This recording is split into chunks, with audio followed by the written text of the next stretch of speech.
Welcome to our channel. Today we how to restore ownership and ACLs on Ubuntu VPS step by step clearly. In this video, we will guide you through the process of restoring ownership and ACLs on your Ubuntu VPS. First, connect to your Ubuntu VPS using SSH. Open your terminal and type the following command: SSH username at your _VPS_IP. Replace username with your actual username and your _VPS_IP with your VPS's IP address. Once you're logged in, navigate to the directory where you want to restore ownership and ACLs. You can do this by using the command cd/path/ to /your/ directory. Next, check the current ownership and ACL settings by running lsl. This command will display the files along with their owners and permissions. If you need to restore ownership, use the chown command. Type sudo chown or new_owner and new_group /path/ to /your/ directory. Replace new_owner with the username of the new owner and new_group with the desired group.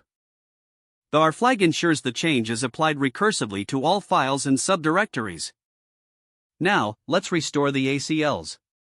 If you have a backup of your ACLs, you can restore them using the setfacl command.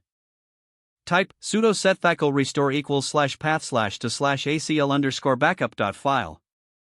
Ensure you replace /path/ to /acl_backup.file with the path to your backup file. If you don't have a backup, you can set the ACLs manually.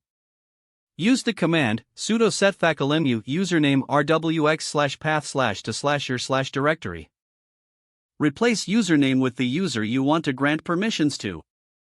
Now, verify the new ownership and ACLs by running getfacl/path/ to /your/ directory. This command will show you the updated ACLs for the directory. If everything looks correct, you have successfully restored ownership and ACLs on your Ubuntu VPS. Finally, exit the SSH session by typing exit. You have now completed the process.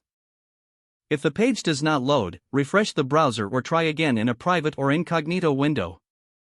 Make sure you are using the correct email address, then retype it carefully to avoid small typos. If your password is not accepted, use the reset option and create a new strong password you can remember. Check your spam folder for verification or security emails, then complete any requested confirmation steps. Don't forget to like this video and subscribe to our channel for more step-by-step tech guides.